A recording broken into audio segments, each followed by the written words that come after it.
करारविन्दे न पदारविन्दम् मुखारविन्दे विनवेशयन्तम् बटस्य पत्रस्य पुटे शयानम् बालमुकुन्द मनसा स्मरामि। नमस्कार श्रोताओं, मैं आचार्य गोपाल दत्त सती आप सभी का अपने YouTube पर स्वागत करता हूं। श्रोताओं, कई लोगों ने इस बार जानना चाहा था कि जो उत्तराखंड में इगास भगवाल, जिसको शास्त्रों में देवोत्थानी एकादशी, प्रबोधनी एकादशी और तुलसी विवाह के नाम से जो विख्यात है, उसके बारे में बताएं। तो श्रोताओं, 4 तारीख को 4 नवंबर 2022 दिन है शुक्रवार। उस दिन इस बार पड़ रही है इगास भगवाल, जिसको एकादशी की भगवाल, देवोत्थानी एकादशी और तुलसी विवाह आदि नामों से जाने जाते हैं। सबसे पहले आपको बताता हूं कि जो देवोत्थानी एकादशी है, देवोत्थानी एकादशी या प्रबोधनी एकादशी, जो भगवान 4 महीने शयन करते हैं, आज के दिन भगवान उठ जाते हैं और जो चतुर्मास होता है वह चतुर्मास आज समाप्त हो जाता है देवोत्थानी एकादशी के दिन। और उसके साथ साथ में तुलसी विवाह का विधान है। तुलसी विवाह संध्या के समय में आप लोग करें। और तुलसी विवाह का नियम है कि आप अपने घर में, अगर आपके पास शालिग्राम भगवान हो या आपके पास लड्डू गोपाल कन्हैया जी हो, तो तुलसी के समीप तुलसी और भगवान को रख करके और कलावे से उनको आपस में बंधन करके और 7 फेरे कराएं। भगवान माता तुलसी को श्रृंगार का सामान, वस्त्र, साड़ी आदि आप भेंट करें और बाद में उसको किसी को फिर दान दे दें। तुलसी विवाह का अपने आप में शास्त्रों में बड़ा महत्व है। और शास्त्रों ने कहा है कि जिस घर में तुलसी का पौधा होता है, तुलसी के लिए स्थान बना हुआ होता है, वह घर साक्षात वृंदावन होता है। उस घर में कभी भी भूत, प्रेत, पिशाच आदि प्रवेश नहीं करते हैं। और जिस घर में तुलसी होती है, वहां पर जब व्यक्ति मरता है तो मरने के बाद भी मुक्ति मिलती है। ऐसा तुलसी का महात्म्य है। इसलिए अपने घर में तुलसी के लिए जरूर स्थान दें। हम घरों में बड़े बड़े प्लांट लगाते हैं, लेकिन कई घरों में जाकर के तुलसी नहीं मिल पाती है। तो तुलसी आप अपने घरों में लगाएं, तुलसी का पूजन करें। कई लोग पूरे कार्तिक के माह में तुलसी में दीपक जलाते हैं। तो तुलसी विवाह, देवोत्थानी एकादशी, इसी दिन भगवान शयन करके आए थी। श्रोताओं, ये तो हुई देवोत्थानी एकादशी की बात। अब आपको बताते हैं कि जो उत्तराखंड का एक लोक पर्व है, जिसको इगास भगवाल बोलते हैं, वह कैसे मनाई जाती है। कई लोगों का ये प्रश्न था। तो श्रोताओं, इगास भगवाल में उसी तरह से पूजा होती है जैसे दीपावली में हम लोग करते हैं। दिन में पूड़ी, पकौड़ी, खीर आदि बनाना, भगवान को भोग लगाना। और उस दिन मुख्य रूप से हमारे उत्तराखंड में पशुओं की, यानी जो गाय, बैल, बकरी आदि जो हमने जानवर पाले हुए होते हैं, उनको दिन में अच्छा भोजन कराना, गाय और बैलों के सींगों पर तेल लगाना, उनको माला पहनाना, इस प्रकार से उनका पूजन करते हैं। क्योंकि ये मान्यता है कि उस दिन बाद जो हम लोगों के जब रक्षाबंधन के दिन हाथ पर जो कलावा जो राखी जो बांधी हुई होती है, उस दिन लोग उसको गाय की पूंछ पर बांधते हैं कि वह गाय भगवान तक संदेश पहुंचा देती है कि आपका ये भक्त सुरक्षित है। दूसरा, बैलों का पूजन, क्योंकि बैल इधर जो है हल लगा जोतते हैं। इधर अब पहाड़ों में धीरे धीरे खेती का काम विश्राम की ओर होता है। जहां धान की फसल कटी, वहां धान की फसल कटने के बाद अब आजकल पहाड़ों में जैसे गेहूं की बुआई का काम चल रहा है, और गेहूं की बुआई के बाद धीरे धीरे अब खेती का काम विश्राम की ओर हो जाता है।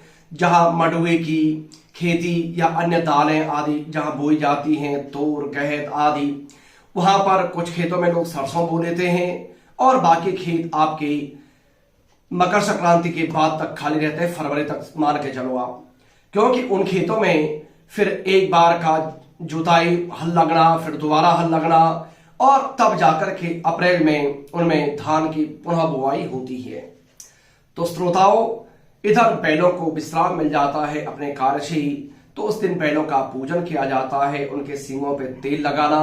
और यह भी मान्यता है कि उस दिन जो सींगों पर तेल लगाया जाता है गाय बैलों की, तो जो अब जाड़े का समय आता है तो उनको जो ठंड है वो ठंड उनके शरीर तक नहीं पहुंच पाती है, इसलिए उस दिन उनका पूजन किया जाता है। इधर जैसे जैसे अब क्योंकि हेमंत ऋतु का प्रारंभ हो गया, जो गाड़ गधेरे हैं, नदियां हैं, उनका पानी कई जगह सूख जाता है, कई जगह पानी कम हो जाता है। पहाड़ों में जो हरी हरी जो घास है वो घास धीरे धीरे अब सूखने लगती है, क्योंकि अब ठंडी का समय आ गया। तो अब जिधर जब लोग जो घास है अपना जो घास काटते हैं, सूखी घास, जाड़ों में जहां बर्फ गिर जाती है, जहां पर बहुत ज्यादा ठंडा होता है, वहां पर अपने गायों के गाय बकरियों के जो पशु जो पाले हैं उनके भोजन की व्यवस्था, यानी उनके लिए जाड़ों में जो चारा है वो एकत्र कर लेते हैं सूखी घास के रूप में, पराल के रूप में, और उनको एकत्र करके रखते हैं जो आने वाले ठंडी का समय होता है। तो इधर जो घास है वो घास जो है सूखने लगती है। इधर दीपावली के दिन में रात्रि को जैसे हम लोग दिए जलाते हैं, ऐसे आप लोग भी इगास भगवान को रात्रि को भी अपना भगवान के लिए भोग बनाएं, पूड़ी पकौड़ी आदि का भगवान को भोग लगाएं, दिए आदि जलाएं। और उस दिन कई इलाकों में लोग जो है पुतले बना करके आपस जलाते हैं, आपस में गांव के लोग मनोरंजन करते हैं। इस प्रकार से जो इगास भगवान है उसको मनाते हैं। और पिछले 2 वर्ष के अंदर उत्तराखंड की सरकार ने उसको अब राजकीय अवकाश का दर्जा भी दिया है, उत्साह से लोग उसको मनाएं। तो श्रोताओं, आप लोगों से मेरा निवेदन होगा कि आप लोग भी चाहे उत्तराखंड के अंदर हों, चाहे उत्तराखंड से बाहर रहने वाले आप लोग हों, आप लोग भी देवोत्थानी एकादशी, तुलसी विवाह, जिसको हमारे उत्तराखंड में इगास बोलते हैं, उसको बड़े उत्साह के साथ धूमधाम के साथ मनाएं।